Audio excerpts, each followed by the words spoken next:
Hello everyone, and welcome back to today's episode of the Cellar TV.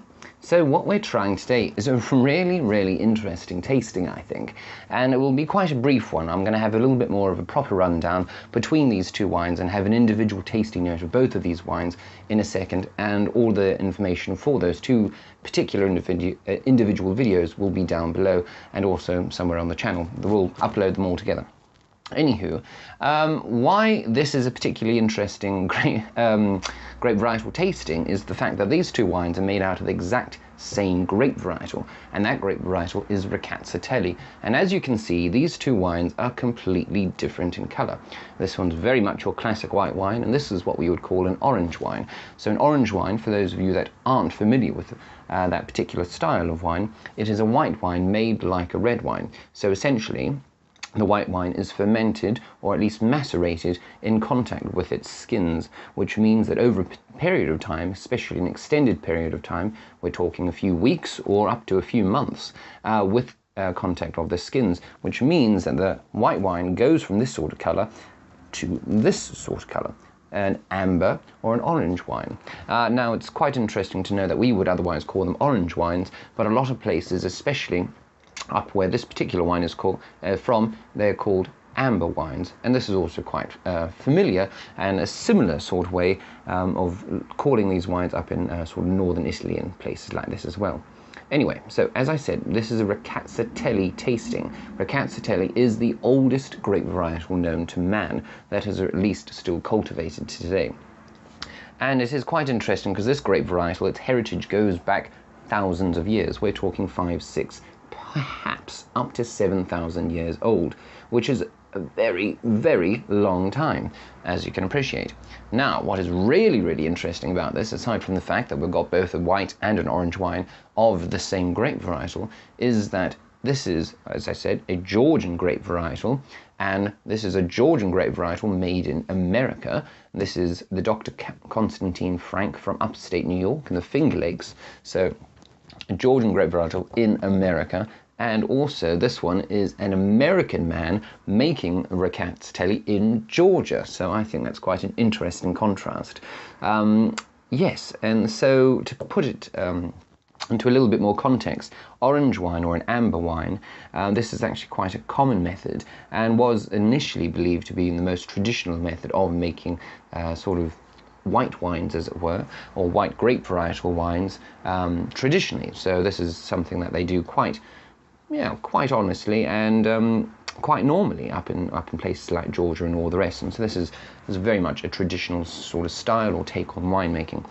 Anywho, so I'm going to quickly give both of these a bit of a taste. They've been open now for about an hour or so to let them breathe out, which is what I highly recommend, especially for orange wines, because they do have quite a lot of aromatic complexity to them. So you really want to make sure that they do open up for you.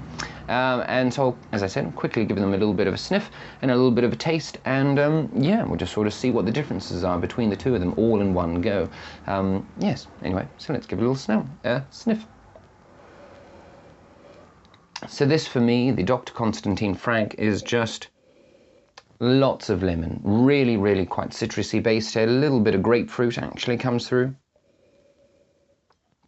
and I'd have to say probably more on the white peach, white nectarine, a little bit of red apple here, but quite light, quite citrusy, quite beautiful. A little bit of florals there, perhaps some white flowers sort of in the background there, but very much that sort of lemon pithy, grapefruit and tangerine pith, also sort of just all in there. Very lively and refreshing, very much smells of summer.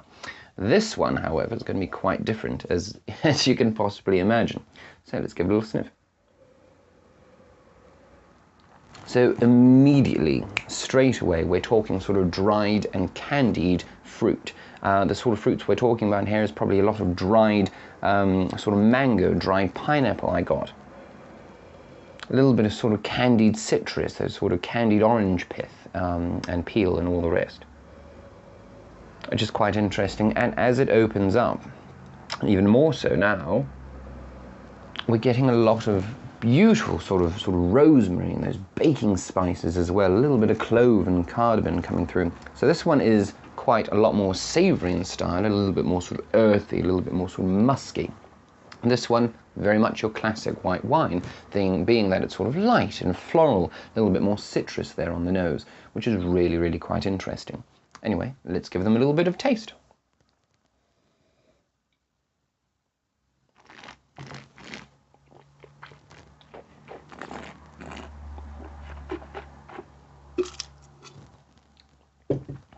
Delicious, absolutely delicious. Lots of acidity here though as well. We're talking properly high acidity. Now what's quite interesting about this particular wine is that yes, it does have that high acidity, like Riesling-like acidity, but it also has quite a bit of body to it.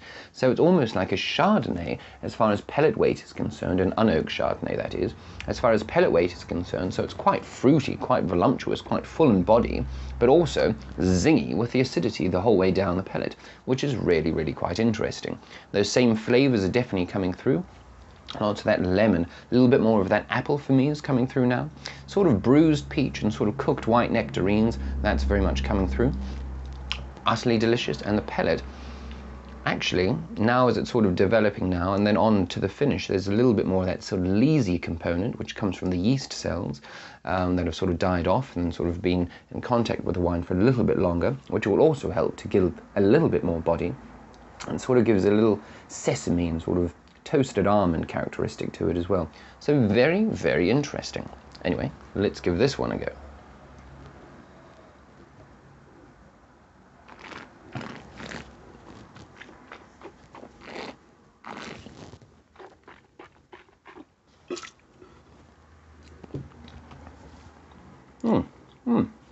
So again, even though this is an orange wine, and I probably should have said this before, an orange wine, of course, it is macerating with its skins for a long period of time, which means it is going to become this orangey or amber-hued coloured wine. But also, like a red wine, it will also have some tannins there as well. Generally speaking, not as harsh or as intense as many red wines. So this is quite interesting because on the pellet, yes, it does have some tannins, but they are quite soft. And in all honesty, unlike some red wines, especially in their youth, tannins can get in the way of you sort of appreciating all those beautiful fruit flavors, and this is why we often tell you to age your red wines, especially things like Cabernet Sauvignon, for a few years to let those tannins settle into the wine and allow the real harmony of the fruit and the tannins and the acidity to sort of all come together as one. And this is when there are sort of peak times for trying or drinking wines. Anyway, this is quite interesting because yes, the tannins are here, but they're not getting in the way. They're sort of in the background and just adding to the savoury aspect of the wine. So again, that sort of musky hue is coming through. And for me, yes, there is definitely still those sort of dried mango, dried pineapple sort of characteristics. Also that sort of candied citrus sort of flavours coming through. But for me, a little bit more sort of musky, a little bit more sort of earthing. Those baking spices are really, really coming through now. So sort of baked bread and sort of clove muffin and those sorts of flavours are really, really coming through. There's this beautiful sort of rosemary note for me, which is sort of running up and down my palate at the moment, which is quite exciting. So yes, anyway, this is just a quick introduction, as I say, to Rkatsiteli and this whole play on Georgians in America, either side of the sort of the equation there, which is quite interesting. Yes, and so this has been today's episode. If you've liked this video and you would like to know a little bit more both about either of these wines, the link for them both will be down below, no doubt, and you'll also be able to find them through our channel. Of course, if you have liked this, do check out a few of our other videos. We've got about 100 or so already up there to date, I'm pretty sure, or something like this. And also, please do subscribe because we do have constantly adding in more and more content. Anyway, I've been Connal Finlay. This has been the Cellar TV. Cheers.